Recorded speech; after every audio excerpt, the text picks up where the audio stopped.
Comment percer en Chine et être adulé par plus d'1 milliard d'admirateurs? Un seul Canadien peut se vanter d'être plus connu ici que Céline Dion. Un exploit accompli non pas en chantant, mais en jouant avec la langue chinoise, comme peu savent le faire. Un nom à retenir, Dashan. Dashan, cela vous dit quelque chose? Probablement pas, car ce Torontois est assez peu connu au Canada. Ici, c'est une méga star. 大山加拿大的，我们非常喜欢他，因为我觉得他对中国非常好，友好，而且他对中国就是促进中国和加拿大友谊做出了非常多的贡献，所以非常喜欢他。We like Dashan. He understand China and understand Chinese culture. Un succès phénoménal déclenché il y a 20 ans par une simple émission de télé dans laquelle il s'exprime dans un chinois exceptionnel pour un étranger.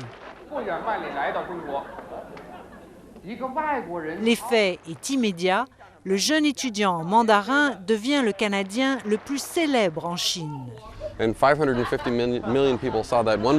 Cette émission a été vue par 550 millions de personnes. 550 millions, plus que toute la population du Canada. Did you know that? Non.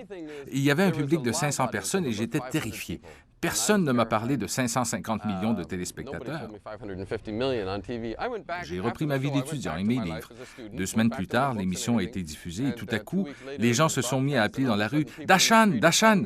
et ça a fait boule de neige. And then, then it started to snowball from there.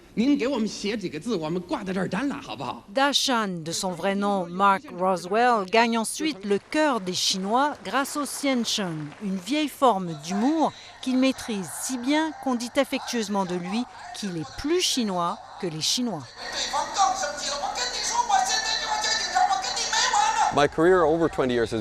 Ma carrière depuis 20 ans, c'est de travailler toujours dans différents domaines. Pour moi, comme pour les Chinois, ça symbolise la rencontre de l'Est et de l'Ouest. Les Chinois disent de moi, il est occidental, mais il est encore plus chinois que les Chinois eux-mêmes. Western on the outside, but he's so Chinese. He's more Chinese than the Chinese are. And Chinese have a very strong... Chez les Chinois, le sentiment d'identité est très fort. Ils savent exactement qui ils sont et ils connaissent parfaitement leur culture. Quand on a un sentiment très fort de sa propre identité, on a aussi un très fort sentiment de nous et des autres. Et en Chine, on a l'impression que les étrangers ne nous comprennent pas. Notre culture est trop ancestrale, notre langue trop compliquée. Nos rapports avec les peuples extérieurs sont complexes, surtout parce qu'ils ne nous comprennent pas et qu'ils ne nous comprendront jamais. Mais Dashan, c'est cet étranger qui nous comprend. En fait, on dirait qu'il connaît bien mieux notre culture que nous-mêmes.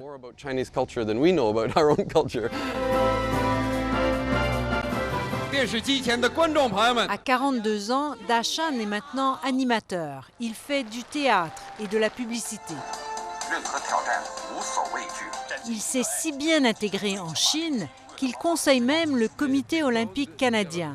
Il sert de pont entre l'Est et l'Ouest en voulant montrer les deux côtés de la médaille. Une autre grande différence entre l'Est et l'Ouest, c'est que nous avons tendance à nous concentrer sur les problèmes et les difficultés, tandis que les Chinois ont une meilleure vision des progrès qu'ils ont réalisés.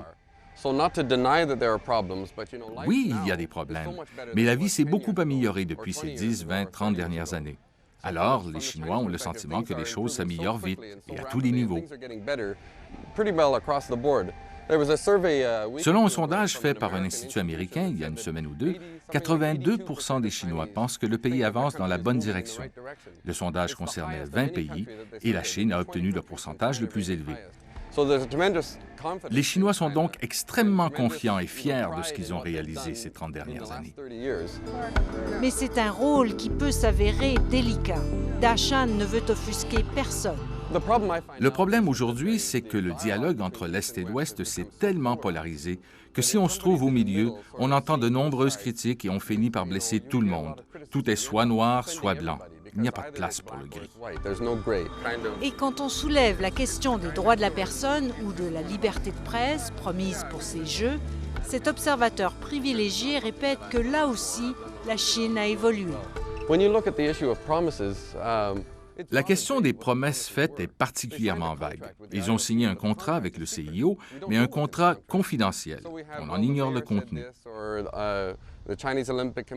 Le maire ou le comité olympique chinois a dit ceci, un représentant officiel a dit cela, mais quelles sont exactement ces promesses?